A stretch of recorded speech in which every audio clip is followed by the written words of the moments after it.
approve the minutes of the September 12th meeting. Any discussion on that motion? Well, let's vote. All in favor of the motion, say aye. Aye. Pose same sign. Motion is carried. Morning, Chris. First item on the agenda is Region 12 RFP discussion. You had sent us out several RFPs. Thanks for the deep dig here, Chris. Yeah. You know, That was, well, good morning, first of all. good morning again. Here, I'll hand you another draft, how about this? Is this in addition to what we had? Yes, This will be our draft. this will be your draft. All right. Sorry. Oh, that's all right. Put it down. I have one extra. Perfect. I can fight over that. So. Yeah, there's I mean, I guess the drafts that I did find, those were various in nature. Yeah. And it was, to be very honest, it was an interesting dig, and that's just exactly what it was, so. One, I think, was very close to the, Mahaska County did a request for proposal for their, I guess, for the disposal of their residential care facility. That was a lot different in nature. I guess there was multiple outbuildings in that, sewage lagoons. Land. Some land, a lot, 30 or 40 acres of land. Some of the other ones were more for some city developments that, hey, we have a couple vacant blocks, we want to do some redevelopment here. So it was an interesting dig. Hopefully that gives you some examples. What I have here before you today is really, I took one of those and tried to mash it into the Mallard View property itself. So that's what you have before. There are some gaps, there's some shaded areas that need to be addressed. Need to work on the maps a little bit, and a little sketch plan of Mallard View itself kind of lays out the hallways and the square footage aspect. That's where we're at. So I guess tell me first of all, what's your timeline? How soon do you want this back? If we send this out today, which we're not gonna send this out today, you wanna give them a month, you wanna give them 6 weeks? You wanna wait till Mallard View's gone? Because here's the first problem you're gonna have. If I'm gonna be a proposer on that property, I wanna go look at it. Right. Yeah. Now, are you gonna have 100 people that wanna go look at it, or 100 developers? No. Could you have 5 or 10, possibly? So that's a question you need to ask yourself some work about, of what their comfort level is, and when they're gonna be, I guess, done. Well, in their letter, they didn't exactly say they were gonna be out by the 31st, right? Right.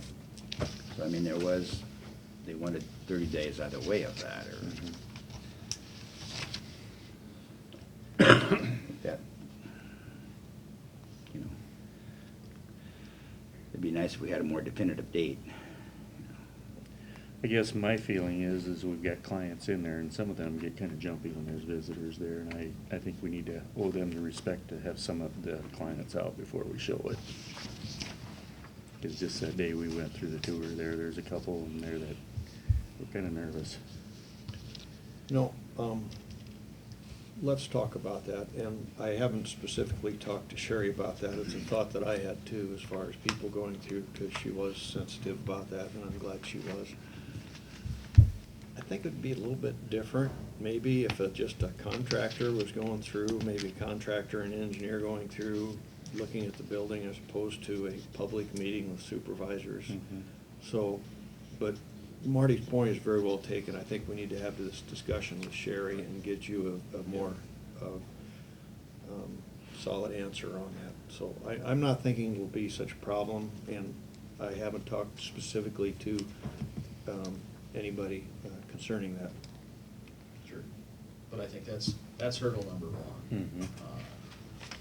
And I agree, I think it's different if one of the board members and a developer walks through it. Kind of group. Then that's I would not just, a small group, yeah. I know Stan takes care of a lot of things, but I'm sure there's people that work on utilities and fix furnaces or do things like that come in and out just whenever needed, and they just do it. And this would be more along that end than a public meeting with the press, everybody else marching on through and all that type of thing. Well, and it's not even said that maybe if they'd be willing to take them through even without us being there, or, you know, anybody. Stan, maybe. Yeah. Yeah, 'cause Stan's. You mean the one- Steve? Steve. Or Steve, I mean. Steve, yeah, Steve, excuse me. Steve is the one that knows that place inside and out, knows what's there. I was a generation off on the name there. But I agree, we need to check with them first, I think, before.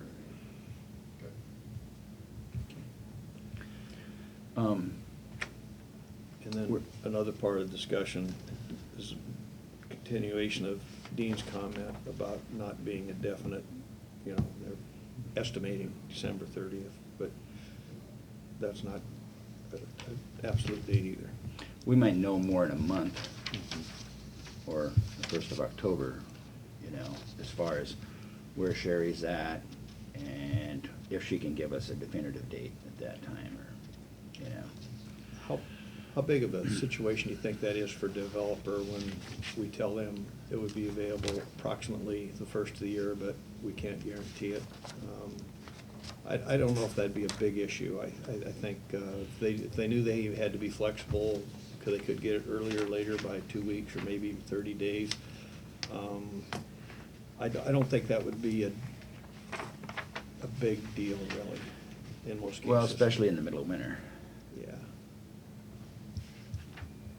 I think it's different. If you know that going into it, Mhm. that's a lot better than saying, oh, and by the way, you're not gonna get this till maybe the second week in February or the third week of March, because we really don't know yet. Yeah. Well, that's why I wonder if you guys should make that comment in here. Yeah, I did, I kind of made that note, June, back on page two. It's definitely gonna be available at some point in time. Yep.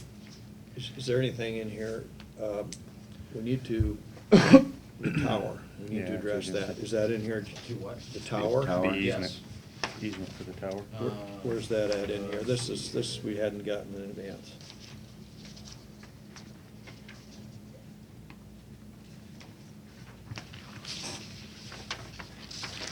It's in the end of the first paragraph on the second page. Yes, Okay, thanks, Marty. all right. That's the, yeah, you know, you want to retain permanent access to that communication tower for sure. The outbuildings, I think there's some questions there. If you look on page three, if you take just the, what I'll call the Mallard View property, which is the building, and square that up and leave the outbuildings, and the tower site, the grain bin, according to the assessor site and the GIS there, that's about 4.75 acres, more or less. So, but again, once you get done, now maybe somebody will want that storage building, maybe they won't, and then you retain a permanent easement to that tower. But again, an exact survey will be completed, will not be completed until the contract is finalized. So then you say, okay, it's gonna be whatever. What it X. is. So survey after? Yep. Okay. Yep. That was my question. And that 4.75 is that dark shaded It's the area in our dark shaded picture, area, yes. which excludes any touching of even the post on that tower, I believe. Marty, Yeah. you could do it down already. And somebody may want that. Costs a lot of money to turn back. Somebody may, I mean. Want the whole thing so that you can see that go away, It's in that green bin. Right. Let me say down. you know. Yeah, And you can there's- still this retain wouldn't take access to much that to get tower. rid of it. Tower, sure. Just leave the tower and just leave this little piece right down here where the tower's So we're gonna remain at. flexible Stay on outside the that, guy waggers and. the amount of property that we're selling. That would be my recommendation. Yeah. If somebody really wants it, they can propose that. Put up the trees I out think there, we need two to buildings knocked down, you pretty much Let have that be it. known in our proposal, that, Yeah. you know, that covers We this got a home for dark that. shaded area. Secondary And if roads. a developer would want that additional 2 acres or whatever it is, I'm really guessing now, that could also be included in their proposal with the understanding that the tower stays. And, Mhm. I like it better with 4.75 than our towers on our property. And we just need an easement to get to it. Yep. But I wouldn't oppose to someone, I could see where someone want that building would say, hey, we want those other buildings too, because they're pretty darn handy, keep lawnmowers and stuff like that in. Right. So. So what's the board's feeling on having it like it is with 4.75 and putting in the proposal that if the option of purchasing or including the rest in their RFP proposal? Yeah, if they have a need for it. I mean, Yeah. They They don't, I want don't it. know why they don't want it. Yeah. Like Gene said, it wouldn't be hard to convert. It wouldn't take much to grub either. that out, turn it back into Right. ground. Just keep Sure. square for the tower. Yep. Mhm. That's a third option. We could, Grub that out, put it back in line. of course, that would be pretty odd shape, I'd see. I was thinking about maybe just squaring off the tower as another, I'll put north here. Is squaring off just the tower, but that takes the machine shed out, the best building there. Those buildings aren't that. They ain't that good shape. anyway. No, no. Somebody wants to move that tin one, they can do that. I think you're doing it the right way. Whatever the board feels, I feel it's best to have the 4.75 in the initial offering, and if someone wants to entertain purchasing more land because they need it or want them outbuildings, they can put that in their proposal. Does that make sense to the rest of the board, or is there a better idea? I think that sounds fine. That sounds good. Okay. Actually, Gene on that map. We're gonna try to Just get that little cleaned up. squares where the gateway He's been tower working on comes it. to. Good. Mm-mm. That day we took the tour, he Over had here, quite a bit of it. here, It was here. much better already, and Okay, you got it shown on I that. There's a gateway and talked to there. Steve about it. He said, yeah, we'll have it Cleaned up. get cleaned up. How far's that guy away from her? I don't think it goes there. think I it goes kinda, over that's here. pretty rough drawing. but That's I think it's over here. Yeah, we could just go to that guy wire, whatever we do to square it up though. Hmm? If you convert it to farmland, you just go to that guy wire. Yeah, yes, yeah, those, was my perception where the wires are. It's Yeah. not perfect, obviously. Have to take a Okay. look at it. Previous question Chris had is, what should our date be for getting these proposals back? And I think we probably want to see final draft before we send it out. Oh, like I said, this has got draft staff at the top and by far not near big enough, but, Mhm. you know, the items in gray, there's some shaded gray areas in here. I think you really need to take some time to look at. There's some questions that, I guess that I have about when we confirm those. You want to start with first gray area, which is the date, November Yep. 18th? Yep. Is that That- okay, Chris? If you have a different procedure, we'll. No, that's fine. You understand the document better than I do. So is that okay? I mean, that's kind of, probably tentatively get that out the first part, or the first week in October? That would be my thought, gives them about 6 weeks. Well, except for the fact that if somebody wanted to tour the Yeah. property, we still need to leave that open until we You're get still- that. you still- I would want that date to be later personally. You like it to be later? Later. Okay. Just give more time. I'm thinking if this could be a lot of planning, and by the time they get the proposal and they think it over and figure it out, then takes them another week to get out and look it over, then they have to get estimates for any changes they want to get Let's say made. middle of December. Yeah, Whatever that- I would rather have that, but it's a board decision, obviously. 12, yeah. Say 12/15, or thereabouts. That's just my suggestion. Does the board feel differently? I'd suggest having that conversation with management out there first. I mean, Before you set a date. I would. Mhm. I mean, I understand that, you know, there's a great deal of sensitivity to it, you know, but I also understand the point that if you walk through one at a time, it's gonna be nearly stealthy. But I think we just need to have I mean, we're putting this off maybe a week, right? Before we make a decision on a firm date. Yes. You know, we should be able to find something out this week. I and would then- think so. then Well, we could put a date in, and we can always change it too. Sure, well, Let's yeah, operate. or we could leave this date in and change it. Yeah. So, I mean, that's my point, is it's like, I don't think we need to decide on a date today. Okay. Just for thought, I'm just thinking, I was assuming that December 31st would be the last date they're out there, when I was proposing a mid-December date. But you want to wait till next week to decide that? After we talk to Mallard, do you, and know a little better about what? Here's what I would propose, you'll have some conversation with Mallard View, and then next week figure out what date it is. All right, that's fine. Yeah, Does the board wants to do? That's the I easy- think that'd be best. Now, if somebody has a question, who do they go to? They go to Neil, they go to Courtney, they go to, I saw Courtney nodding her head, I didn't see what. No, it Oh, was it's the other way? fine. I'm Okay. just- No, I is it- is it just, shaking I don't your know head, that not I nodding? would be Okay. I would qualified to answer assign those. 2 board members, either or, is what I would suggest. Yeah, if one's not available, you get an alternate. Yeah, I'd be happy to be one, it's just whoever you seem fit, but, and they might be questions that only Steve can answer, but, you know, at least Sure. we can direct them to the right source. Yeah. Needs to be an official, Either that or one board member, or otherwise Steve. if Steve's willing to take all the phone calls. Yeah. Yeah, it's not really his Yeah.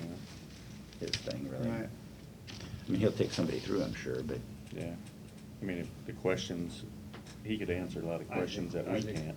We really Right. have 2 board members, and we can always go to Steve if we need answers, so.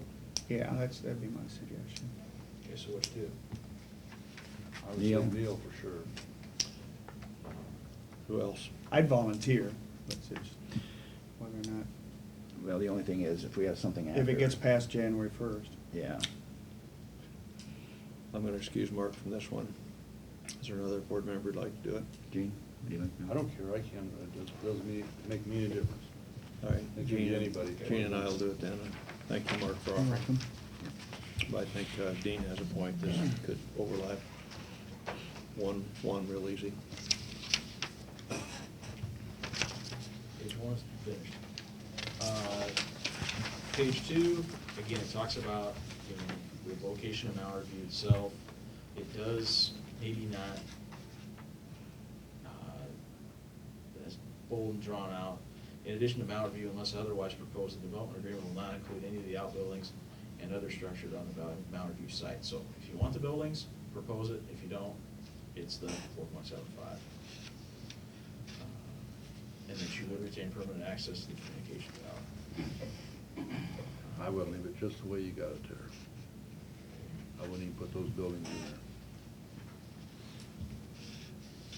The Mallard View, how many, what acres total ground there? 111. 111 point something. What's on our lease? Do we have the acres on Well, the that's- lease? that's I think the we have it lease. here today. That's the lease, though, I think. Approximately 111.6 acres, 98.1 tillable, 13.5 pasture. See, That's this what is we above wrote and down. beyond that. Why don't you scratch the word farm ground and just have like 111 acres of farm ground, Okay. whether it's tillable or not, we Yep. just not Change it. include it. Mallard View property plus approximately 112 acres of farm ground. The farm ground is not part of this request for proposal. I think that's pretty clear, the bold underline and not. Because the, otherwise, if you leave the word tillable in there, they'll automatically assume all the building site is included, Okay. or they could. Goes in a little history of the facility, the original building, I think, was built in 1937, according to some of my research. Those dates construction, was that original part built in 97 with additions in 82, 85, and 86? Question.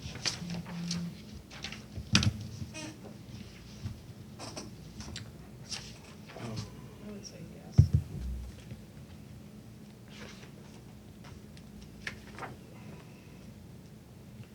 85, 86, 82, 70, that's the dates I have.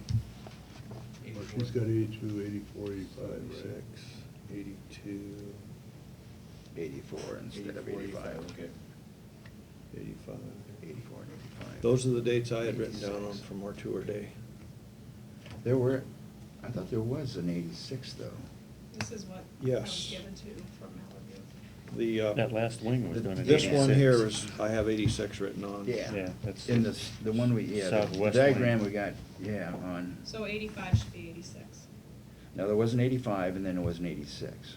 So 82, 85, 86. Well, there's a 76 start, That's the oldest part. I have 76. Without the basement. and then a 92, which is the 20 hall, and then an 85. 82. 82, yeah, then 85 where the dining and kitchen is, and then 86 is the southeast, So you had it right. Yes. southwest. excuse me. Southwest Yeah. one. Yep. That's what I'd written down from our tour. My source. So,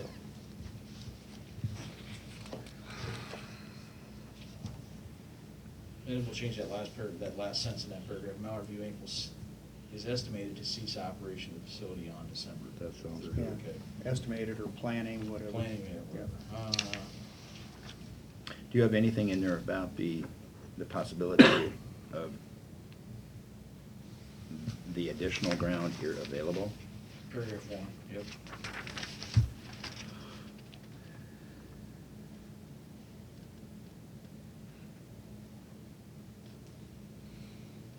Okay. I don't know how attractive that'll be or not, Dean, but Yep. I guess it's always that possibility. Fourth paragraph's on that second page, development of the Mallard View properties and vision is a privately owned project. Carroll County may consider long-term leases of facilities.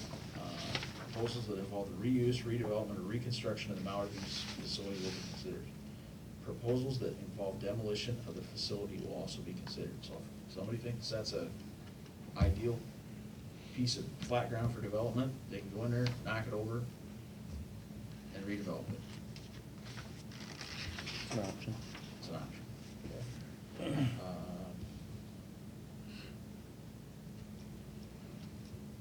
How many, the number of bedrooms or beds in that facility, how many?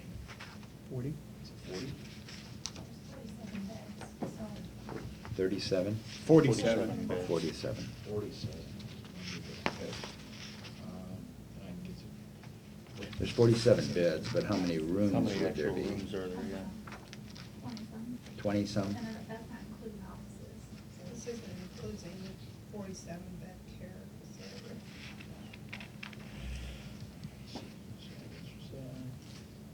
This facility served by West Central Rural Water, correct? Isn't it city water? Or is it city water? City sewer, I'm not sure about the water. Did I share it on that one? Have to check on that. But it's on city sewer system. Yes. Definitely city sewer. Yeah, sewer I is think down it's the rural rural water, so. I think it is too, but I'm not positive of it. Pretty sure it is. The next, page 3, we'll develop a better, I guess, a site location map of where it is in relationship to the city. Exhibit 2 will be that, I guess the drawing that's there, probably we'll clean that up a little bit. And then a sketch plan, kind of similar to this. We'll make it a little more information. Who's gonna do the sketch plan? We'll do it. Okay.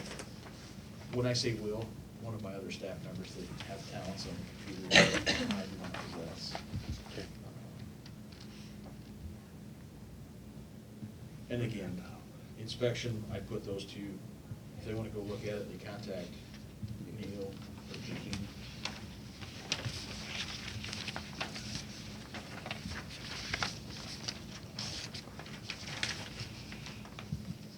Page 4, I think this is really the legal, kind of the legalese requirements of the proposals. The proposal should include the legal name and address of the development entity, primary contact, description and planned use for this facility to include the proposed value of construction, final valuation of the property once redevelopment is completed, the proposed purchase price or proposed term and length of lease. I know that's not your ideal situation is a long-term lease, but it's one that you would consider. And then the description of the entity's financial capacity to obtain and develop the property for its planned use. Section 4 really talks about your rights, that this is not your project, to hold harmless, and your right to reject any of those proposals.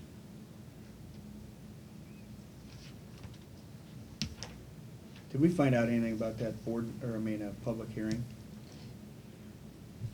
You know, once an RFP is submitted, you know, before any kind of acceptance, we have to put it out there for public hearing?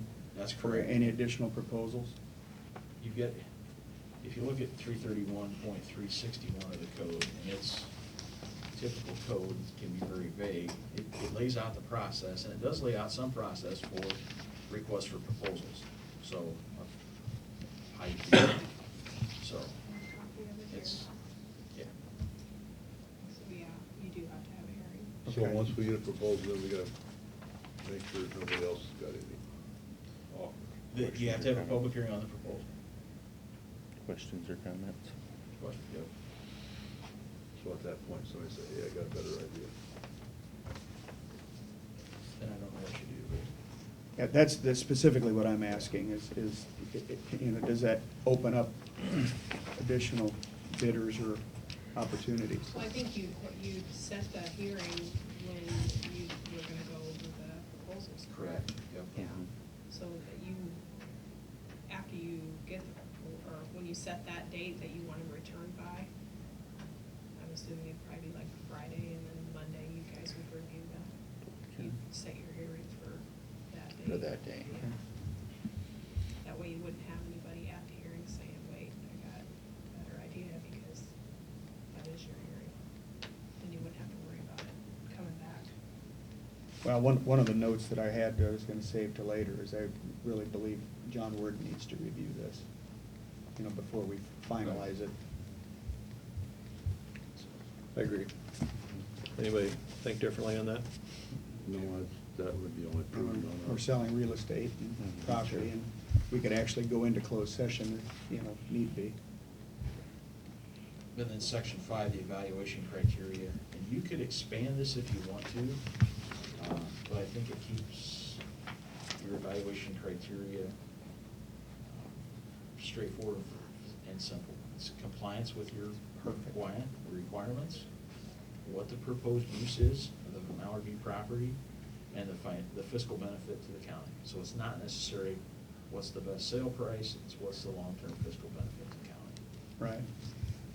And again, once again, we say you can accept all those proposals or reject any and all of them. So I think you're covered in there about 10 times. Right. Yeah, I think that number 3 is very important to be in there, Chris, because you could have 2 proposals, and one of them is more money, but they would knock down the building. Right. Whereas the other one might be less money, but then they'd be paying taxes for the next umpteen years. And I think so. the thing that you want to most definitely avoid, and this is just my opinion, you don't want somebody to go in there and give you a high dollar and let that building set for a number of years and fall into a big heap. Because that doesn't do anybody any good. So, I think your shaded part is written pretty good, because it is vague. It says it may include the following. So it's forewarning, but it's not committing us to do anything. I think it's perfect. well, I mean, yeah, you could say, you could get 10 proposals and they could be from a dormitory to an office complex to apartments to assisted living. You could say, you don't like anything, just can them and start over and do with it what you want. Maybe you go into business yourselves with something, I don't know. I don't think that's in the board's interest, but there is interest. I will tell you this, I've been kind of, of course, been on the radio and the newspaper both, have had some contacts both regionally and from out of state saying, hey, what, can we look at this? I'm like, no, we're not ready for that yet, but there is interest. Good. Good. Now, does that mean there's a lot of interest? No, but there is interest. The next week, this week, and probably maybe in the next week, we'll work on a list of places to do a direct submittal of this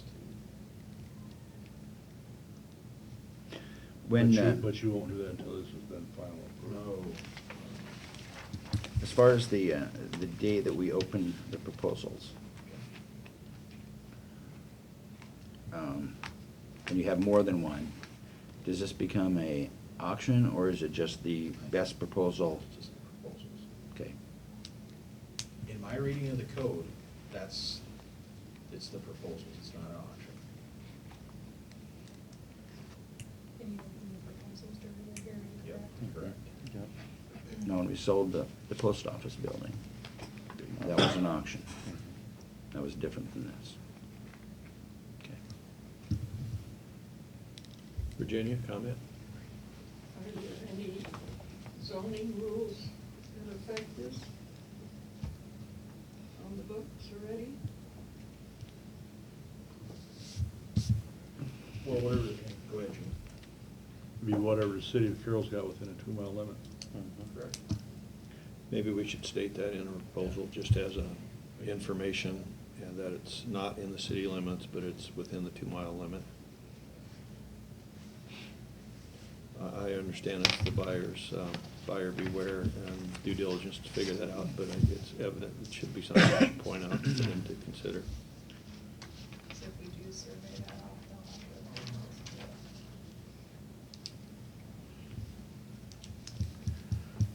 it. At what point should we provide this to John Ward? I would say right away, rather than do a lot of work and find out that we should have done something else. I would say submit it after we do these changes we just talked about here. And after, yeah, So that would be after next week then? because Yeah. we need to. after Monday. Right. Okay, all right. Anything else we need to discuss on this? Yeah, one thing that I was just gonna bring to your attention again, a few weeks back, the comm center had made us aware that, again, this is in all too distant future, but just as an aside to this, that the state of Iowa, in their development of their interoperability radio system, that Jason had indicated that they had an interest in that tower site. And that tower site would be about twice the height of what the existing tower would be. And if that came to fruition, that would be a consideration here in terms of, fall distances and things like that. But I don't quite have I'm just bringing that to your attention, I've done a lot of thought on it. I don't really have a real solution for you to find out, what their timeline is, what their level of interest is, and where that gets involved. And I just don't want that to mire our decision either. But it would, vacate that opportunity too. Well, it's important that we do consider it, Mark, because if that's the case, we would not want to relinquish ownership of that parcel of land.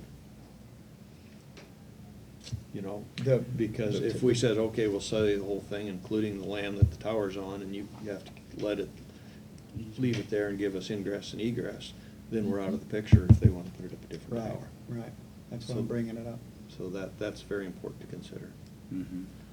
So Well, with they that in probably mind. wouldn't build it right on the same spot, but They'd they'd probably- probably move it over a ways. They'd probably put it in a different location. They relatively said closely. that location. Now, if that's the exact GIS coordinates, I couldn't tell you, but they said that location. If they get more height, the further east they go, right? They What's not that? If you go further east, it gets a little higher, doesn't it? Yeah, and I would Yeah. think that would be what they would wanna do. If they're gonna double the size of the tower, obviously it has to be a new tower. A lot of those. It would be a new tower, yeah. So then it wouldn't be exactly on the same property. It would be, it'd have to be at a different location. Do you have any idea, Mark? Is it a mono tower or is it one that has cables? I have No no idea. idea. I That's what I was really gonna don't. say, if it's a monopole, those monopoles are made to collapse at a certain point, so you don't need the distance. That's the way this one is out here. And you also need a smaller footprint because you have no guy wires or Right, brace right. wires, whatever you call them. Yeah. Well, that's a good, you probably can't answer all those questions, but it's a very good consideration. Well, and I guess, even if it is a guide wire, we got property. to We got the east. room for it, yeah. not like we're boxed in. But yeah, it does kind of take away the option of letting go of that property, that additional property. Or at least the south part of it. Yeah. Okay. All right, I'll just kind of wrap things up here, and just on the to-do list, I'm kind of keeping track of what we need to do, and if there's anything I missed, let me know. We need to visit with them concerning developer viewing, when that could start. We want to see if they're still pretty solid on December 31st for the time they'll exit the facility.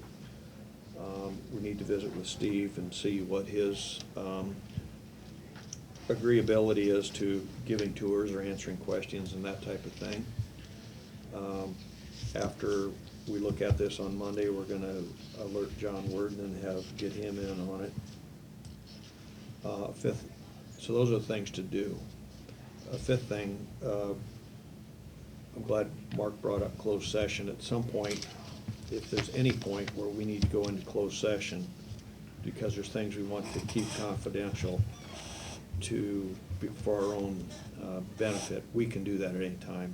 Today's discussion didn't have anything like that that I'm aware of, but at any time, if any board member says, hey, I got an idea and we want to talk in closed session, that is allowable under. Absolutely. Under these rules. So closed session is an option if we have something that would be better not being public information, but today's was open session. And then that's it, other than keep in mind the future tower. Anything else I missed here on our follow-up that somebody needs to do? Okay. Chris, we're off to a great start here. Should we plan on next Monday? You won't see me next Monday, but you'll have a draft for your final review, and then.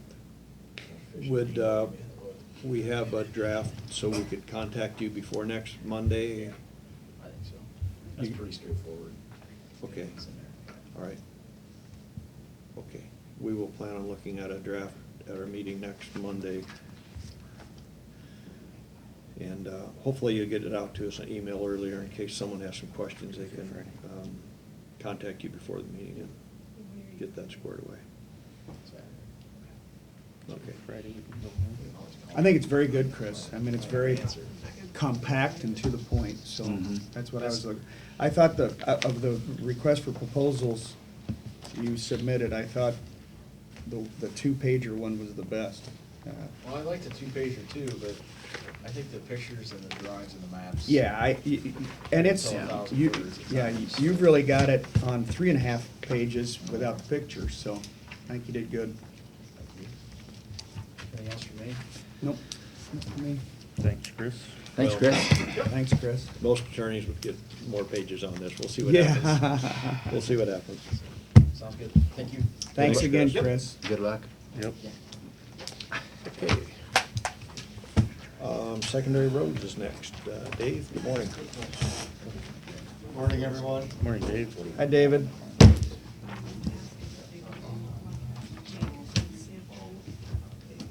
Got 2 utility permits,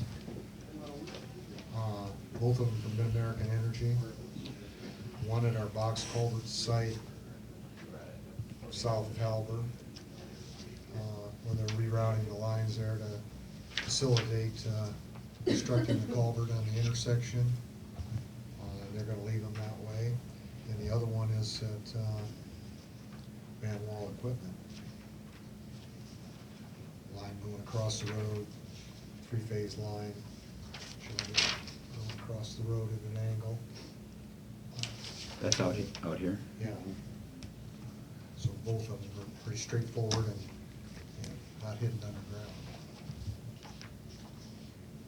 I'll make a motion to approve the 2 utility permits. Is that crossing line, is that on Noble Avenue that they're going under?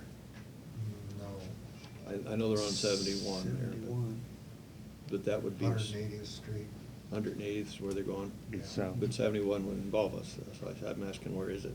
It's on 180. 180th, okay. At 71, I mean. East of 71. They're not showing 71 on their drawing, but it can't be just too far off 71. Okay. Pretty large scale drawing. Okay. I would- I'll sec- Go ahead. I'll second that motion. Okay, there's been a motion to approve both utility permits, and the motion has been seconded. Is there any discussion on that? Okay, and then let's go ahead and vote. All in favor of approving utility permits, say aye. Aye. Pose same sign, motion carried. Okay.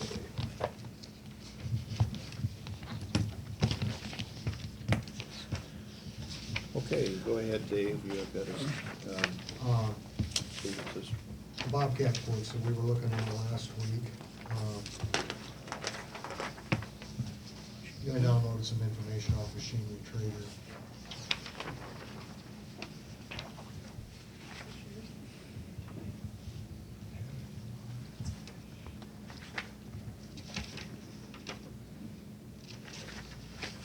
It appears the trade offer for that is somewhere around the auction price, maybe a little bit less, the historic auction price for, I looked at 2011 to 2013 machines. We've got more detailed printout if anybody's interested in looking at it. Some are bringing more, some are not. Talked to the salesman a little bit.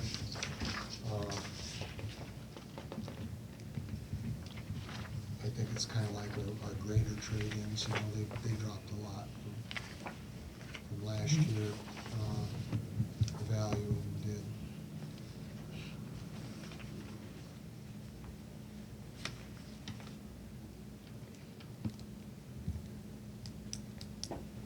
And what were we getting for trading value, wasn't that 32? 32.5.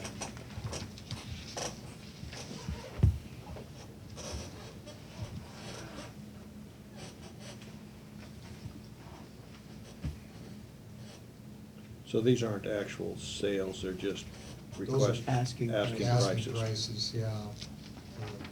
And I think the actual sales are represented by this auction.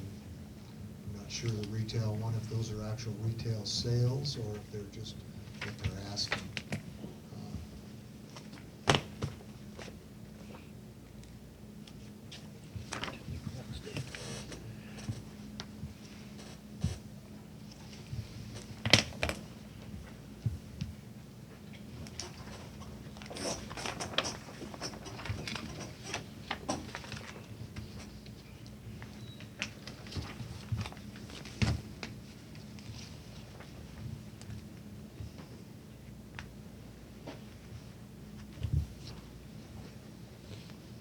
How many hours is on ours? 1,350, okay?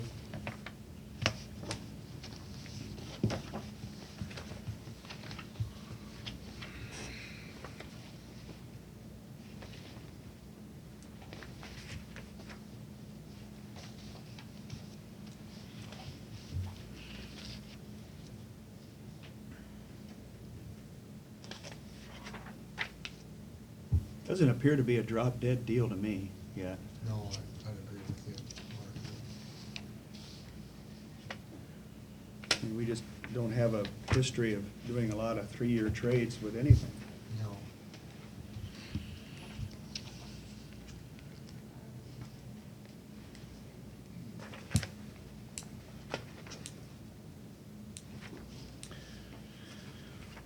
This unit's not causing any concerns. But it will break. It will, yeah.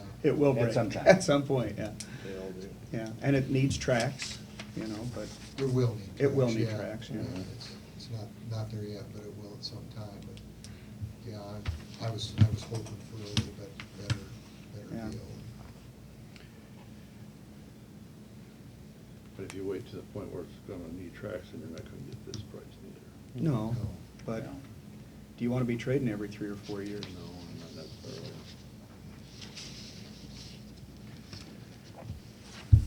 What did we have prior to this?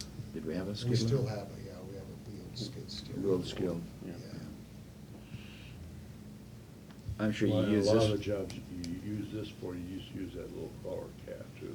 Yeah, it's Yeah. a pretty amazing little machine. That's kind of what I was saying. You use this a lot, probably more than the other skid steer loader that you. Yeah. Definitely. Yeah, it's, Rip wrap under bridges and grubbing trees out, it just, this one just runs brush, circle around the other one. pushing dirt. They're using it as the machine that they finish driveways with now. Is our dirt finishing machines, so using it like a grader or whatever. It just, some pretty talented operators, and really does a swell job. You know, the hours are what you might expect of a small crawler or something like that. You know, 1350 in 4 years is not a, you know, not a huge amount of hours. But that pretty well gives an idea of how much it's used. I had looked into Purple Auction, and ironically, I talked to Dave about it the next day. Their salesman stopped in. I assured him I didn't steer the salesman over there, but the auction looked about like what you see here, but they didn't have any minimum bids. You couldn't like say, we want to have 32.5 or no sale. They don't give you that option on this Purple Auction that I was looking at. And they sure didn't have this much history. I don't even think they had a 770. I was looking at, I think, a 750s. They had several of them that had sold. Yeah. But, That machinery trader is a resource, is really a good resource for equipment values. Mhm. It never used to be available years ago. yeah, this is a lot better resource than that Purple Auction that we were looking at. Do we use the other skid steer that much anymore? It doesn't get heavy use, but it's, for its age, and when the other one's out, it's kind of a shop for it. It's kind of handy to have around. It's really handy to have around, yeah. We load pipe with it, and it's just a good do-all machine. I'd hate to part with it. Yeah. It's pretty important. Sometimes I've thought that a regular forklift that had more lifting capacity would be nice to have, but I don't know that we'd have the work for it. We get Carroll lumber down if we get something real heavy like motor grader blades when they come in on the truck, so we can offload those. And that seems to work out pretty good. They're real close.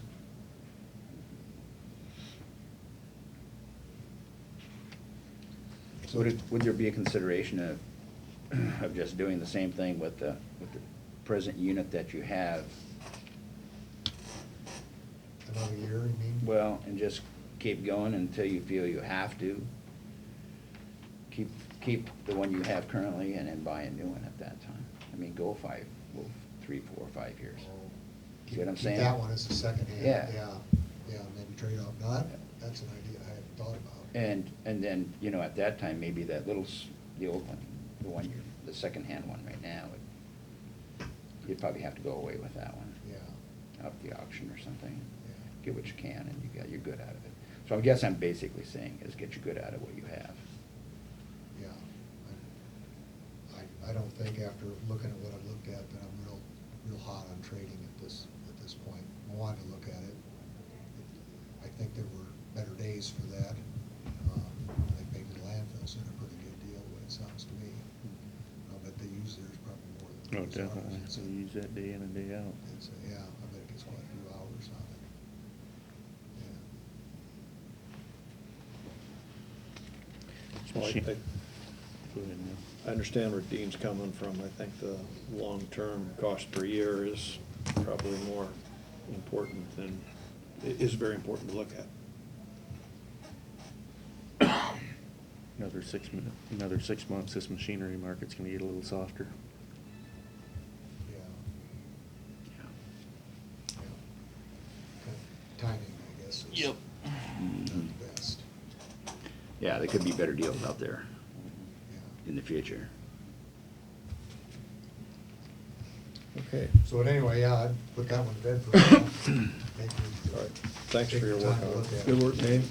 I think good research makes for better decisions.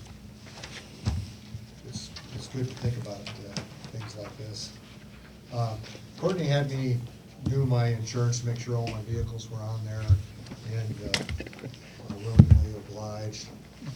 And I heard you guys talking before about, full coverage. I thought it would be a good time to review it.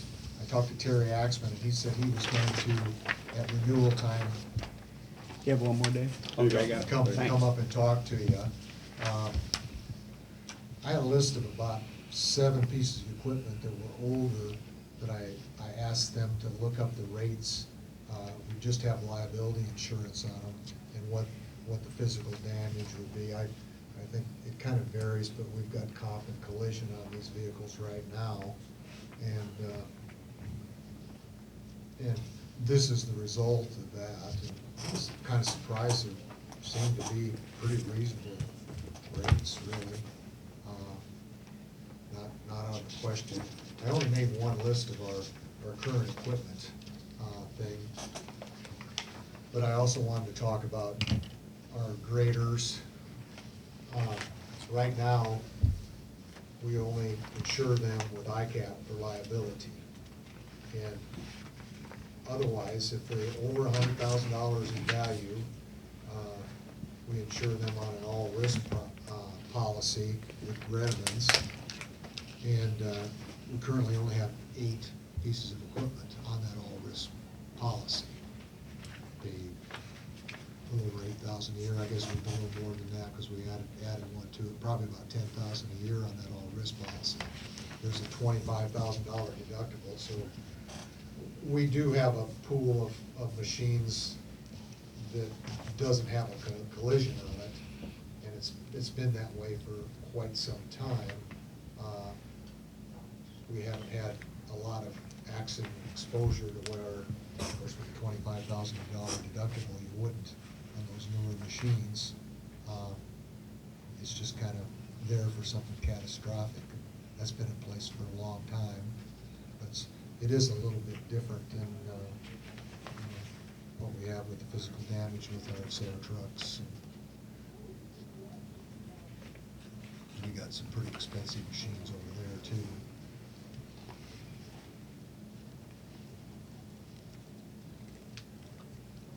So we had talked about this when we did our renewal last year about, Terry said we should really look close at what vehicles we have full coverage on and what vehicles we should have just liability only on, and look at the deductibles as well. Because if it's a $1,500 piece of equipment or whatever, we don't need full coverage on that, and we probably don't need Right. a deductible. Yep. We had that discussion at our January 7th meeting, and I pulled that email out because I had a note. And we had talked about doing that then, and Terry Axman said we need to know before the end of the year, because just one time a year is when they take that scheduled event. So Dave, you're ahead of schedule here. And I had made a note on my supervisor to-do list. I had October 17th, mid-October, that we should review our insurance deductibles on our vehicles. And it must be done by the end of the year. And being a busy election year, I didn't want to be doing this in November, because the Courtney's office can be busy. So what I, on my notes to start in October, you're ahead of me a month here, and we're starting it now, and that's great, Dave. Yeah, But we need to do this for the whole county before the end of the year, for all our vehicles, and get to them what we want full coverage and what we don't. Just do you what you're plan doing. on doing that by giving some guidance, or how do you plan on doing it? You know, because the board gave me guidance on this all-risk policy, you know, years ago, you know, Mhm. making it, because it was getting pretty expensive to do that, and we've never had a claim on it. I think the past 30 years, we paid out about $200,000 in premiums on it, and we've never had a claim. You know, just because, you know, you're gonna have to get hit by a train or have a fire burn going up. And even if a fire didn't do enough damage to our loaders, for instance, and they probably wouldn't even on it at that time because they weren't worth $100,000. I'll just review the entire email to clarify that a little bit, Dave. This is a letter from Courtney and relaying some information from Terry Axman. Asked to send you this note letting you know we received an optional quote from ICAP. If you increased your comp, collision, and deductibles on all vehicles to $500 for comprehensive and $1,000 for collision, our annual premium would be $2,954 less. Also, a reminder, since ICAP doesn't adjust their auto premium after the renewal, they will need to know by December 31st if you plan to go with the optional quote or the original quote. So Okay. as far as guidelines, we didn't set any, but we can see where we can save some money if we change that. And so with this in hand, I made a note, mid-October, let's have all the department heads look over what they have insured, at what rate, and decide how we want it to go on full coverage or whatever. So going from full coverage to just liability only, will there be some guidance on that? Or you just? We hadn't set up any, that's a discussion we should have Do you know now. what, like, the value of these are? Not very 'Cause I much. think the value would probably depend on if you want full coverage. Yeah, I could kind of pull something out of the air for each one of those, so just, that it's not a huge thing. Say that 92 Mack truck, that could be the most valuable one in the list. And I would imagine, we got $7,000 for just the chassis on a trade-in on that last time. I think Wendell's wound up buying that from the dealer. And this one's got a box on it, so it could be worth 10, 11,000, I So suppose. you say 10, 12 probably. And $385 a year to put full coverage on that, over and above the liability of 402. So that's not that bad, it seems to me. Or the old pickups that we've got on there, that 96 Chevy 1500 pickup, that's got $54 a year for comp and collision on that. I doubt if a guy fixes it either. It doesn't have much value. My suggestion was gonna be just take all those little pickups off and leave all your big trucks and see what you got left. Yeah. Maybe even that Chevy van. I would Is say. our sign truck a 96 already? Oh, that's The our old- old sign that's truck? the old I was one. gonna say. That dependable one. That's got that one that Jamie really likes. One with the auger on it, that can drill holes at various places when needed. What, the other one don't do that? Or it pounds and posts in. Yeah. The other one, this It's one. got a so pneumatic driver on it. We kind of kept this one for those opportunities, which are. I was gonna say, I thought that was newer than that. Are those three old pickups, are they four-wheel drive? Yeah. Yeah. And they're pretty regularly used. Yeah, yeah, and I see 'em. They're pretty good pickups. I see 'em. And, they use them for work trucks and whatnot, and they've really kind of hung in there. I wouldn't want to part with Just any can't of kill them, 'em. yes. Yeah, they're good old pickups. It's hard to believe that they're. But I wouldn't put 20 years physical old. damage on them. I mean, if they get hailed on, they get hailed on, right? Yeah. You know, Yeah, well, and if we have probably get a broken windshield every now and then, but, right. if we get a big crash or a big dent, it'll probably go to the junkyard. Yeah. That'd be my suggestion. I guess I look at it as anything less than $5,000, it's not worth tearing. About right. Yeah. About Kinda carry about the- liability on it and be done. Kind of That's- about the Mendoza line. That's pretty good guidance, that's Yeah. kind of like the guidance I got on the graders and those other, Yeah. anything less than $100,000. 'Cause here we've got on the one hand, $100,000 machine with no physical damage insurance on it, and on the other hand, Right. it's $5,000. That was kind of my dilemma, that I thought I needed somebody higher than me to say, hey, this is what you ought to do.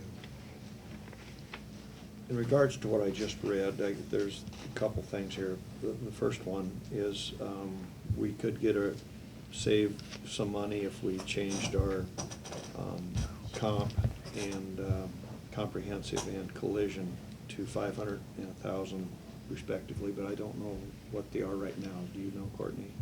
What is our current comp? Is it 200, 200? and I think the collision kind of varies, some are 350. We had a dump truck recently that, it looks like maybe on the new ones, they did get changed. See you later.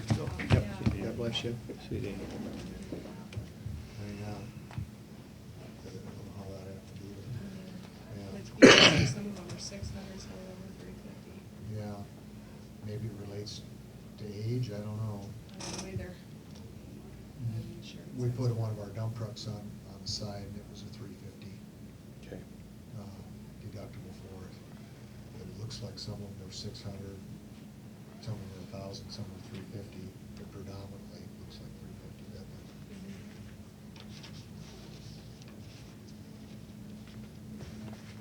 it? Okay, so, I'm gonna add a third thing, so we'll have three things here to discuss. First of all, should we increase or change our comp and collision to 500 and 1,000 deductible from where it is to save this almost $3,000? Second is to review the list, and you guys sort of set up, what was the dollar amount? $5,000 is pretty for close. taking full coverage off of them, which I think is a pretty good amount. And then a third thing that is important to do, according to ISAC, is closely review our property schedule to make sure we aren't insuring something that we no longer have, and that we do have everything insured that we do have, and this would include buildings and vehicles. It's our property schedule that Terry should have, we need to That's, get. we're doing that as well. We're doing that as well, Yeah. okay. So you got this, and then you have, I don't know why we're insuring $1,000 computer. he explained that to me once. I heard that. It's kind too. of all under a big umbrella. Like, Just let's make say sure your your. umbrella's big enough. Yeah, and Yeah. let's say your office burned down, they'd wanna know how many computers you had, and they'd wanna know how many printers you had, and Mhm. these coverage limits, it really goes by the lump, not so much per equipment, cause I go, why is there a $10,000 deductible on a computer? And he said, that's All of them. for a total event, So it's just kind of, you can't just lump them. You can't just lump 8 computers. They want them each separate. Yeah. And, yeah, it'd be nice to just say I have 5 computers, but, yeah, they want them separate. Cause I gave Carl the one for here, Uh-huh. and he has to go around and check and make sure we didn't get rid of something. That's- it's a Okay. good job. All right, sounds like we got 2 out of 3, you're actively doing the property schedule review, which is important. And I Yeah, think everybody has the vehicle and the property, so everybody should be working on that. Okay, and we've agreed to a $5,000 value be the cutoff for full coverage. Okay. And then the other question is, do we keep our comp and collision where it is, or do we increase that?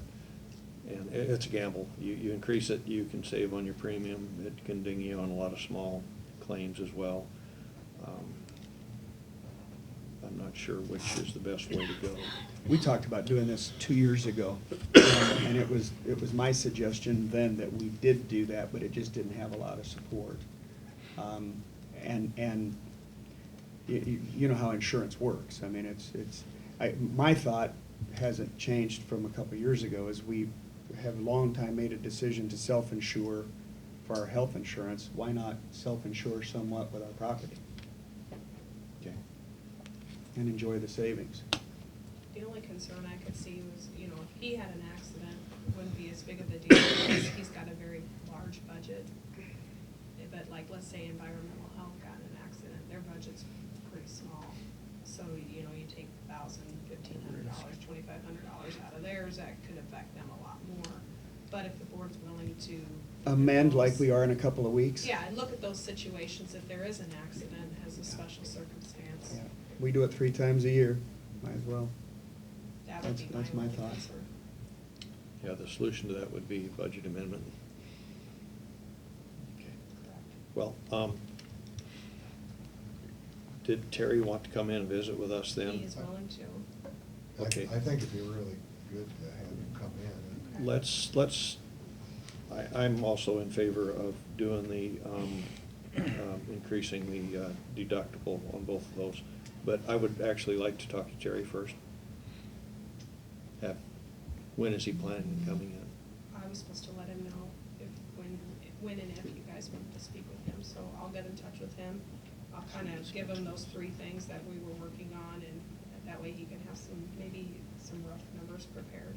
Okay, all right, and then, I would say he could probably be, you know, depending on his schedule, he could probably be here next Monday. Okay, yeah, set it up with him for this Monday or the following one if this one doesn't work for him. Does that sound, Absolutely. is that the way the board looks at it? Yeah. Okay, sometimes I speak in half of the board and I just want to stay in touch with you guys. Okay, that sounds good then. That's good. Okay, anything else, Dave? Probably is, I can't Okay. recall. All right, thanks a lot. Thank you. Thanks, Have a Dave. good week, Dave. You bet. Thanks. Justin? Good morning, Justin. Good morning. I have a couple of things to review today. First one is the program evaluation, which you guys should have got a copy of. We do this every year. It's something we review with the board every year. We review with our advisory board as well. Just kind of highlights, just in general terms, our program over the last fiscal year. And over the last fiscal year, we've had quite a few things going on with staff and the MCOs and stuff like that. So there was quite a few things in here that we noted. As far as staff, we have 4 case managers, myself, Morgan, Melanie, and Katie. And then I also do supervisory and administrative. That's a change from last year when we had Kelsey and Angela had resigned. So we were kind of down staff. Kelsey resigned in November, Angela in December. So from December to about mid-February, it was me, Morgan, and Jean. And then Melanie was hired in February, and then Katie was hired this last July. So for a lot of that time period last year, we were down on staff, which was kind of difficult to do our jobs and then keep up with all the MCO stuff. But we were able to do that. AmeriHealth Caritas, of course, decided to contract with county case management agencies. They were the only one of the 3. So we've now completed that transition to where we exclusively work with them in IME.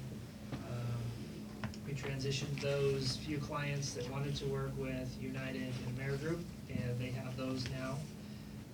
With managed care also, it gave us the opportunity to serve some new waivers. So the health and disability waiver, the physical disability waiver, and elderly waivers now are ones that we can provide. We have no physical disability clients, but we do have health and disability, and then also elderly waiver client. Just one right now, and a possible referral for that here pretty soon. So at the beginning of the last fiscal year, we started with 123 clients. We ended up discharging 6 due to managed care organization transfers. Some of them moved, and at least one of them lost Medicaid. In that same time span, we brought 19 new clients in, either through transfers or brand new clients.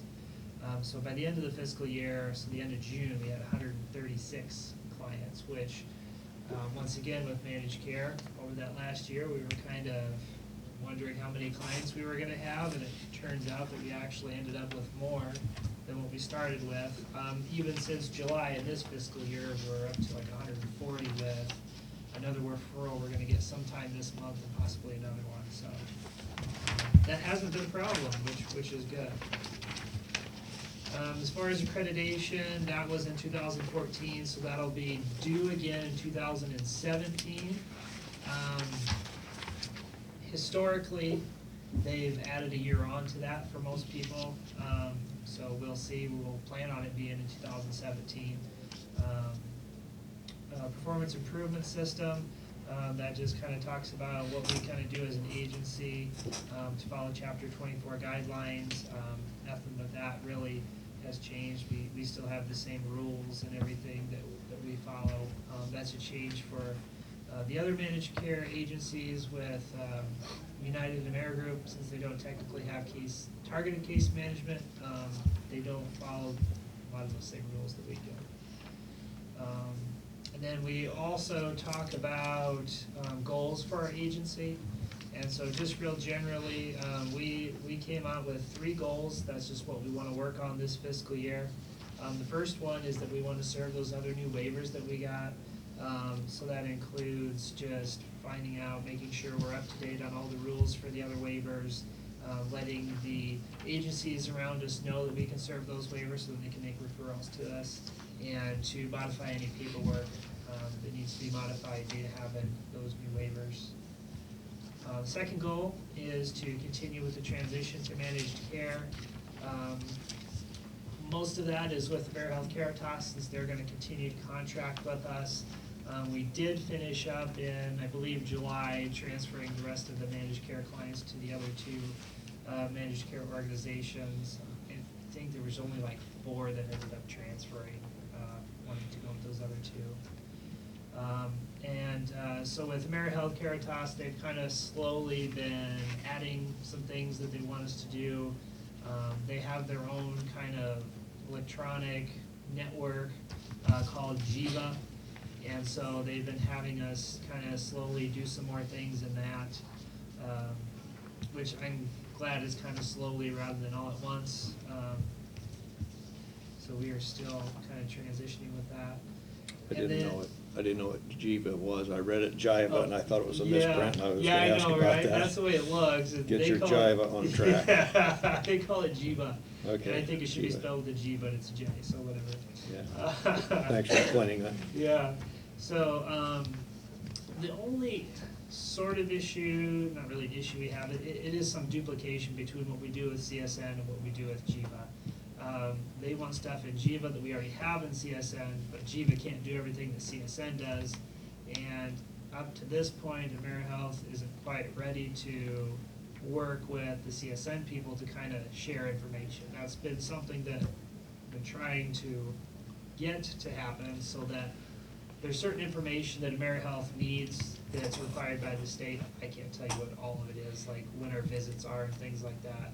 Already tracked in CSN, and they want us to track it in Jiva now too, which is simple. If they would just be able to communicate the 2 programs together, we wouldn't have to do anything. It would just be information shooting from one to the other. So they're working on that. It'd be a lot easier for us. Don't know if it's gonna happen. Cause a lot of double entry for you then. Well, we're having Jean do some of it for us, the parts that she can do. So she'll be doing like some of the uploading of our case notes and stuff. We have to put what they call activities in. So an activity is when like our assessments are due. We have to start putting activities in for when we meet with the client. Because they have to track that we're making sure that we meet our clients. We have new restrictions that we have to have visits or contact on behalf of the client. 14 days have to happen in between there, so you can't see somebody, and this wouldn't make sense, but you can't see somebody on the last day of the month and then the first day of the next month. You have to space those out by 14, so they want to track that. They want to track our visits to make sure those are a certain amount. So they want to do all that in their system because they're required to.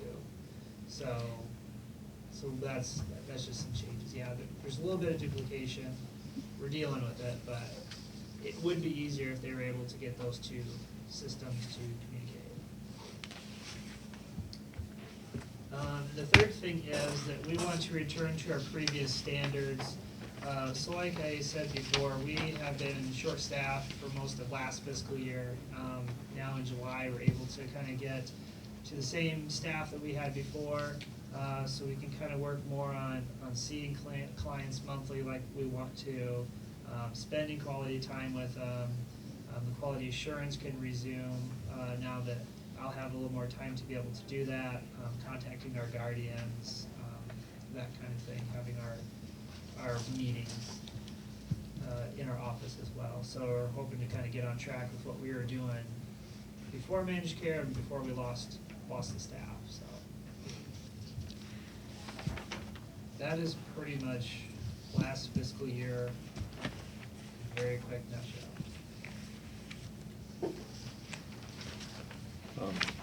Part of the premise for hiring Katie is your caseload, but also, if I remember right, you'd be able to achieve more units like Right. visits and things like that, Yeah. but also, which you'd be reimbursable.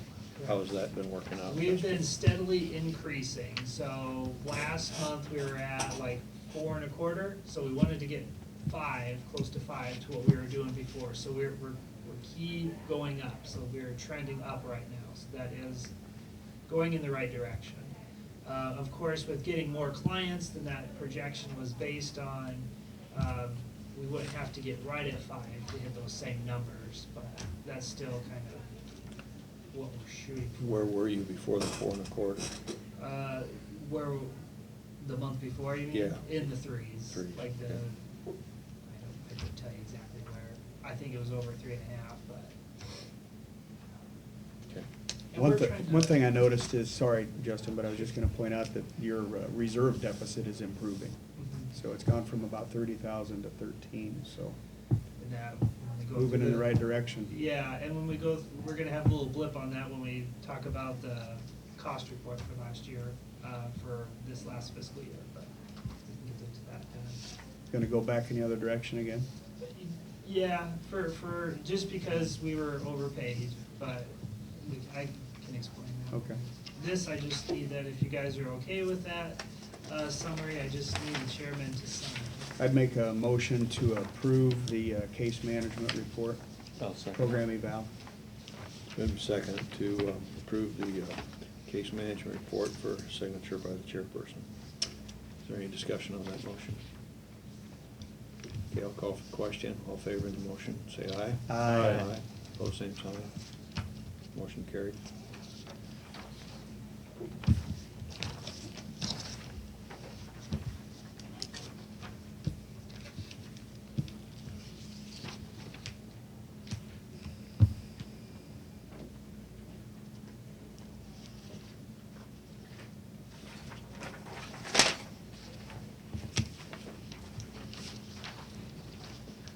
Okay. So the cost report, so what I've included in here was 3 different,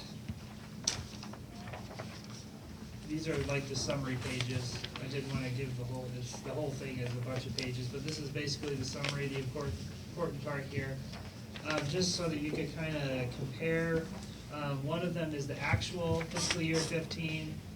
One of them is the projected FY16, so what we would have done last summer.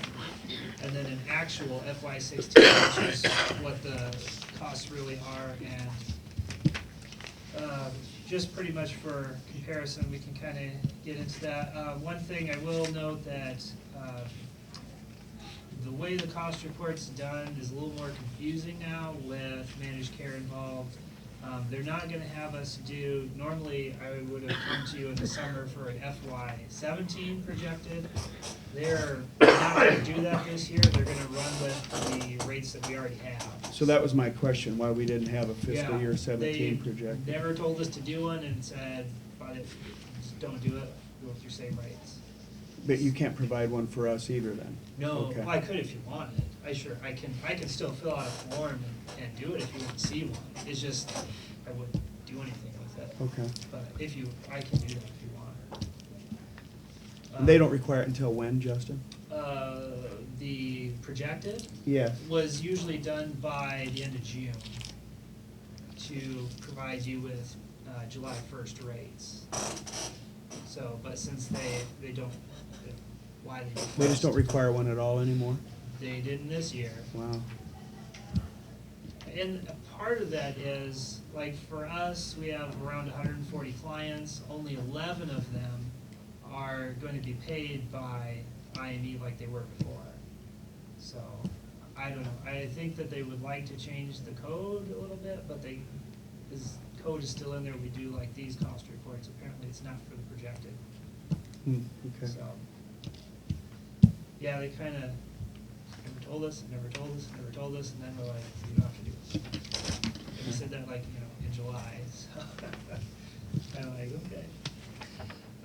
So total cost for the program in fiscal year 2016 was $251,000 $257.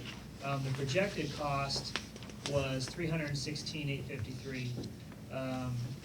The cost for FY15 were $299,730, just for comparison. So if you remember, of course, we were down on staff for basically 3/4 of the year. And so we don't have the staff salaries and benefits that we would have projected to have. The direct costs for fiscal year 16, so these are costs that IME will pay because they have direct relationship to the clients. That is $163,213. Once again, that would have been more staff salaries and benefits are all direct expenses. The indirect costs were $88,044.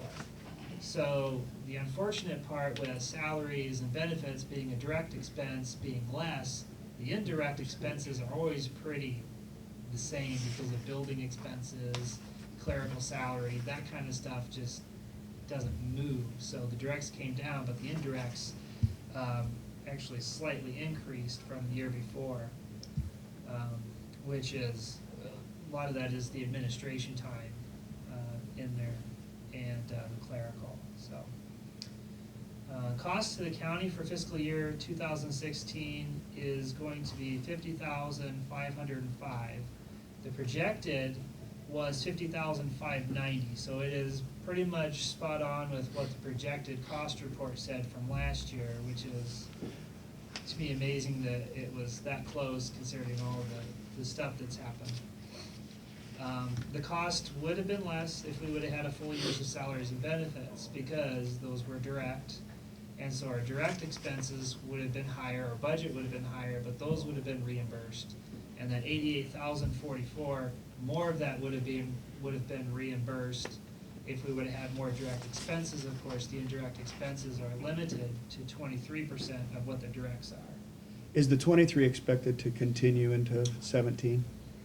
For the IME, yes, but not for managed care. So What's managed care gonna allow?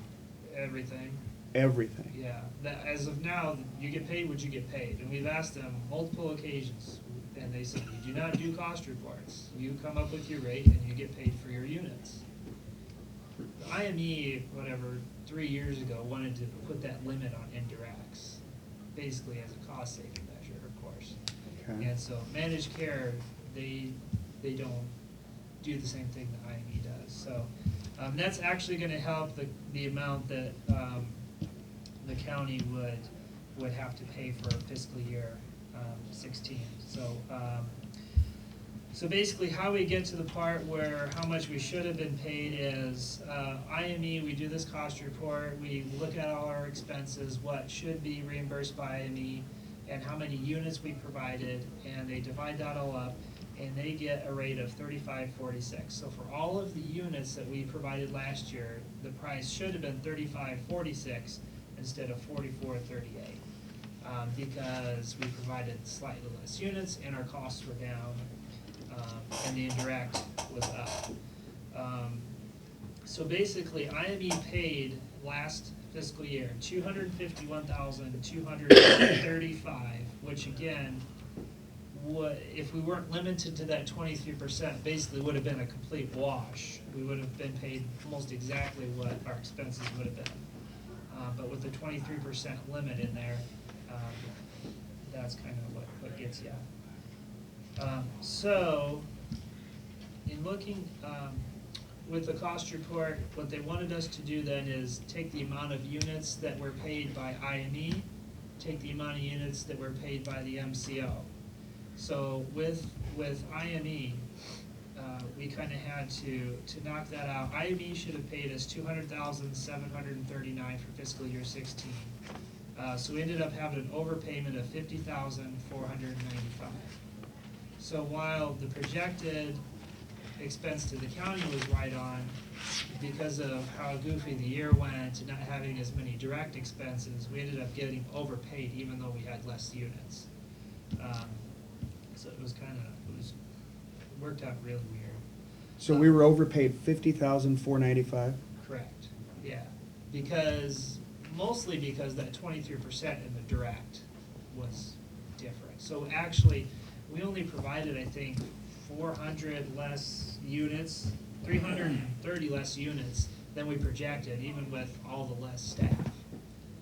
And that was mostly because before everybody left, we were just talking to everybody and trying to help them with the MCO transition, so we did a ton of units.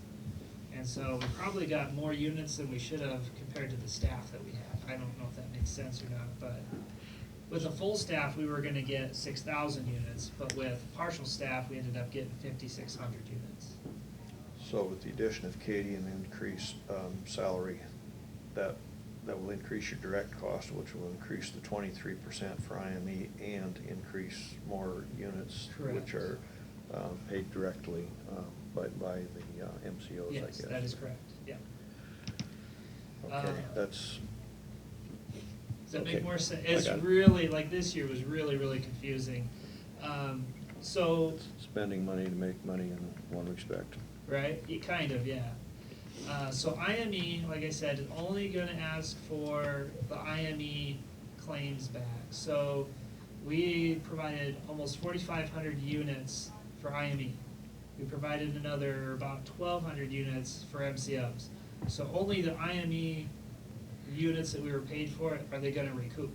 So they're actually only gonna recoup 40,068 instead of 50.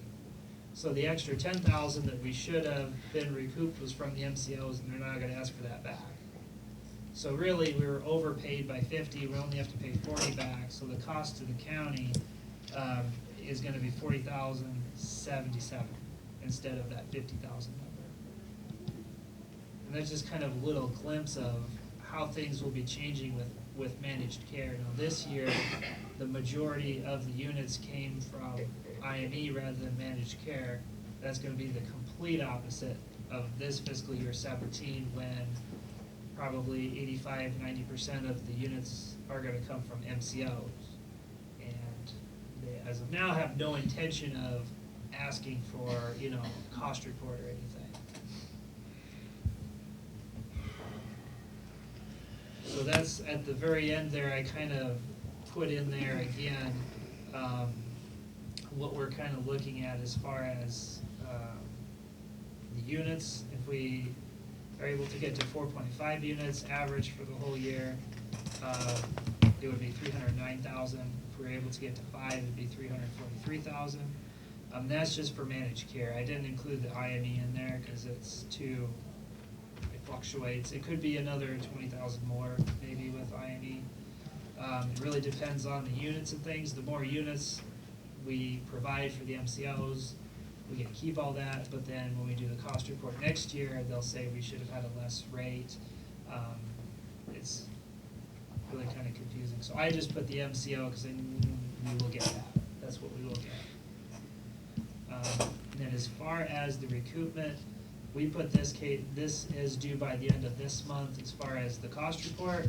And then I think they got to last year's about February or March, so they probably will not get to this and want anything by then. I'm guessing they might want the actual lump sum this time though. Oh, you don't think they'll just cut our expenditures? They'll actually want a rebate? Well, here's the thing about it. Because last year, This year they're doing it.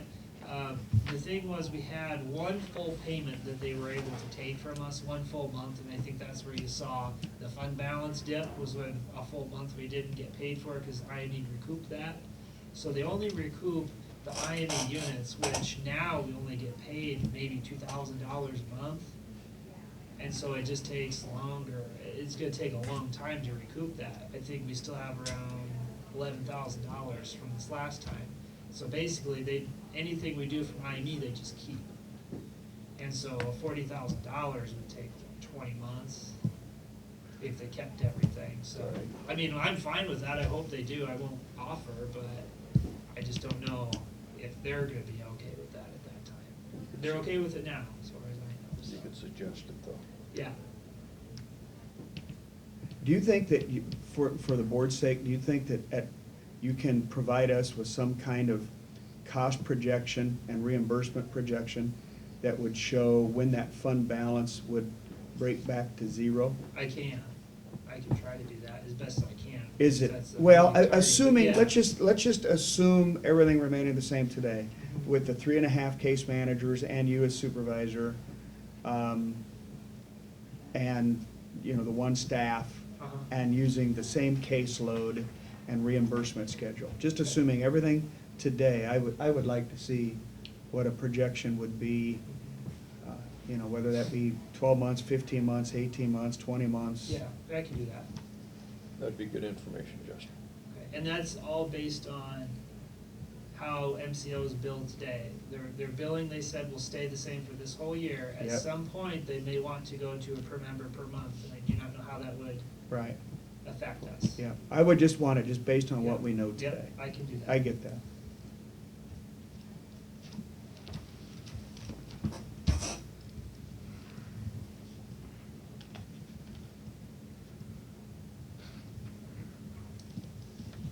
So there's gonna be no more changes that they have odd years then from now on. We'll see.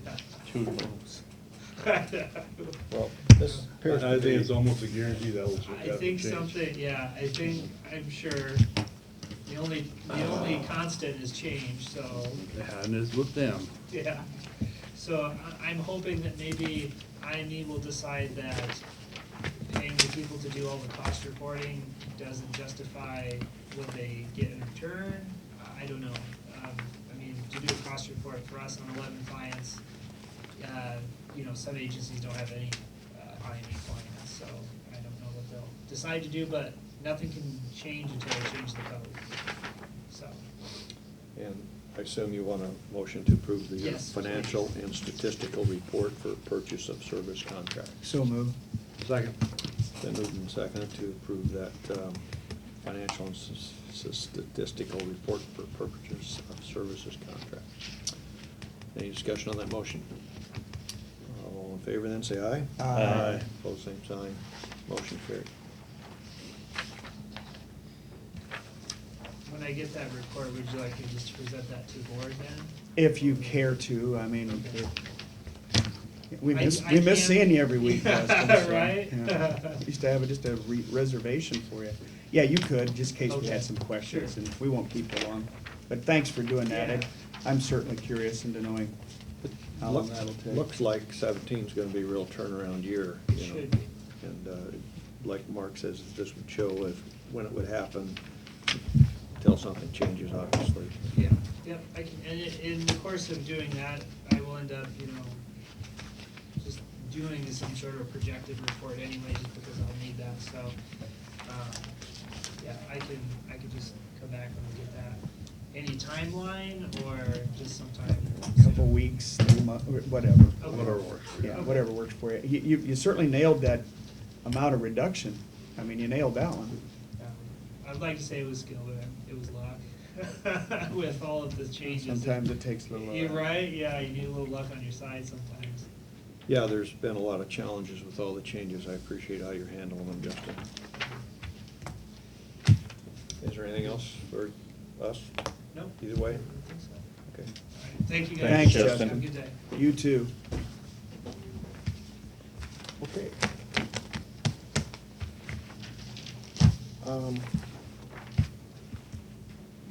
We had a Mallard View furnishing discussion. Got an email from Sherry. I think you've all got a copy of that. And the question was, hey, had to do with the nightstands and the beds, that she's wondering what to do with those. And it's my understanding that we own them, so I guess disposition of those would be ours. Is that correct? Is that we do own them?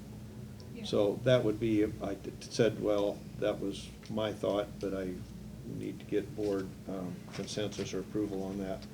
Is there anything different than that? I would like to respond to her, say, well, since we do own the beds and nightstands, if you can't give them away, we will dispose of them. It's our property. Yeah, I agree with you. Yeah. If she wants to dispose of them, shall we let her?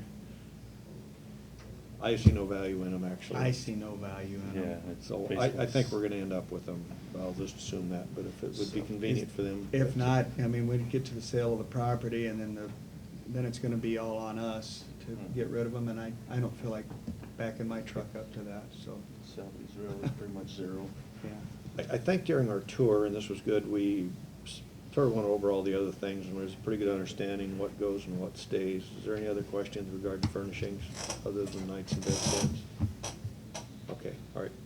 We'll get back with Sherry on that then, and tell her that she's more than welcome to dispose of them, but it's our property and our responsibility if it doesn't work out for her. You know, when we were doing that tour, she brought up the tables and the chairs in the kitchen. What do we wanna do with those? So that's another thing that, well, if they want those, do we wanna give them those too? I mean, there's, You know, I thought they could stay with the building. Might be usable to somebody. yeah. It's not a big deal. She brought it up when we were doing the tour too. I'm real flexible on them. I am too. Yeah, And I don't know if a new purchaser would want them out or have use for them either. That's, You know, and the thing is that the way she was talking was the shorter ones. yeah. And 3 or 4 of them. It Yeah. wasn't like a lot of them either. Yeah. I don't have a problem with it at all. I Well, mean, okay, well, I think her point was, some of these people are gonna be moving into homes, and they may have need for those furnishings. I think if it's going to one of them homes that these clients are moving into, I have no problem. Let her go then? Yeah, same I here. don't think we need to have it going somewhere else though. And I just want, they'll self-police it, so. Yeah. I don't have a concern here If at a all. client needs them, I don't have a problem taking them. Okay. with them, Right. I'll express that as well with an email to Sherry. Okay, anything else on Mallory View? Furnishings. Okay, next on our agenda, item 5, Region 12, Regional Housing Authority Board of Directors appointment. They need an appointment. This is our appointment. Jim Knott currently represents Carroll County, and he's expressed that he'd be willing to serve again. What's the wish? I will make a motion that we reappoint him if he's willing to serve. I'll second that motion. All right, it's been moved and seconded to reappoint Jim Knott. Any discussion on that motion? Okay, all in favor of the motion, say aye. Aye. Aye. Pose same sign, motion carried. Okay, farm rent discussion. A question was brought up as Courtney was putting the ad in the paper to advertise it. We had listed on there that we wanted them to do a grid soil test. Previous lease was a 3-year lease, I think, so we wanted them on the last year to do a grid sample. We did make a change that it would be a 1-year lease. Question is, do we also want a grid sample for that? I think I Is it would important leave, for 1 year? I'd leave it in there for 1 year. And I talked to a couple agronomists about as far as size of the grid samples. The most common one is a 2.5, and Gene and I were talking last week. I think 1 per 20 would be adequate, just so you got a. Just so, leave it as a grid sample, So you just got a leave it base. vague, yeah. I don't think we need to specify an acre amount to I'd say it. Okay. it should be no less than 20. Yeah, Okay. That would mean there'd be 5 samples taken. Yeah. Did you put it in the paper, Courtney? Okay. Courtney asked what to do, and I says, well, just take it off of your first ad, and if the board wants it in, we'll be sure to get it in our next ad, so it'll be in our But next it's ad. part of it's always been put in the lease part. Yeah. Part of it. I don't know Just if we leave it okay in. that, but- That'll be. But they're gonna run the ad 3 times. The Okay. first time is gonna be on the 22nd, so hopefully we can adjust that. If not, it might be wrong the first time, Okay. but it'll be right the last 2 times. But I think there needs to be some sort of soil test, so you got a baseline. yeah. Okay, very good. That expresses the wishes of the board. We'll have it done that way. Okay, committee reports. Who would like to start committee reports? Mine was pretty easy. I will start with Tuesday night was the ambulance. And I'll get that out for you as soon as I can just come to it. Let's see, here it is. Ambulance board met on Tuesday night. Because we had not met in July or August, we didn't have any minutes to review, so we'll have to do them for the June at the next meeting. Accounts for collection, they are up, but mostly again because we hadn't met since then. So we're moving $17,760 to the bridge, while we're moving $11,308 to collection. So that's a total of $29,000. In the director's report, Pat had explained that the year-end revenue came in $134,000 less than expected, and the expenses were $63,000 less, so the county asking, of course, was up than what was budgeted. Again, mostly blaming it on privatizing of Medicaid and overtime. The one thing that was reported was they're having difficulty filling shifts still. They are still having trouble recruiting part-time paramedics despite our attempts at leveling the playing field there in terms of pay. They picked one up, but they lost one, so there's been no increase there. A little bit of an update on the driveway situation there, of which you guys are all familiar with. And then there was a personnel matter that had been settled for now. And he and I talked briefly about the overtime situation there, in which Dean and I are gonna follow back up with him more specifically about it. It states right in here is that Pat is not covering as many shifts as what he used to.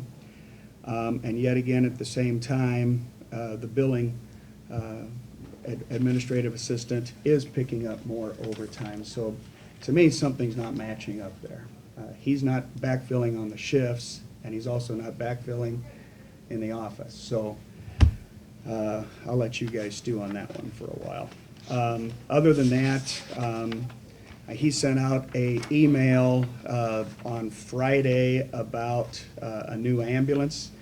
They're making some changes. You know, you guys had approved a new ambulance, well, not a new one, but an ambulance every other year, with every other one being an all-new ambulance rather than just a refit. This is the year for an all-new ambulance, and it's from their vendors. They're claiming that after this year, they're no longer going to be offering them on a van chassis, that they're going to move more to a truck series chassis.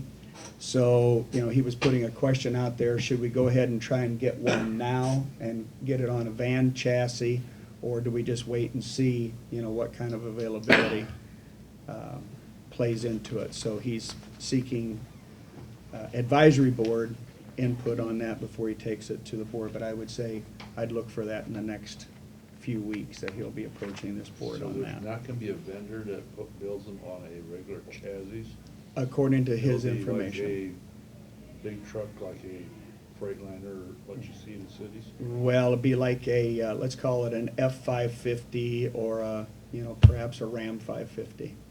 But I don't think there's gonna be a GM option for it. And then, of course, and then he's also saying that they're gonna go to gas, except for the Ram, which would have a Cummins. So they would still have a diesel option. I think it needs to be investigated. Did you say that there's gonna be, every other year there's a retrofit? So this will throw the retrofit off then too? This is the year for an all-new one. So what these guys went with was, you know, a new, at least a new chassis every year, but every other year it would be a retrofit versus a all-new ambulance, including the You box. won't be able to get the retrofit on a van if Correct. that's not there. Correct. So you may look at back-to-back years of new ambulances. Right. So, anyways, don't shoot the messenger. Okay. Yeah. So, and I can't understand why they wanna do that, because that's gonna make that a stiffer ride, right? Well, it would have to be. Yeah. And it certainly wouldn't be as I maneuverable. mean, the damn things are, they're rough already. Yeah, it wouldn't be maneuverable at all. I mean, that's the advantage of the forward control. It'd just be harder to drive, lots of things. Yeah, I Yeah. don't know. But we're gonna talk to him more about the overtime, and, but again, I just think that that's food for your thought, because I know this board approved, you know, the additional billing administrator, but you didn't approve much overtime, so, to be continued. And then on Wednesday night, I attended this is the Prairie Rivers meeting that was over at the Historical Society. It was kind of a come and go, informational purposes only. They wanted elected officials there, but it's the Lincoln Highway Scenic Byway Initiative. And they wanted to make sure that we were including points of interest and ways in and out of the various communities that are along the byway and so on. And that's all funded through the DOT out of their general fund. So they can do that, but they close driver's license stations. I thought it was rather unique. But Okay. Well, My I just like political- some of the expense I see are being covered by the Yeah. DOT now for. Couple other just real quick things that I'll include in my committee report is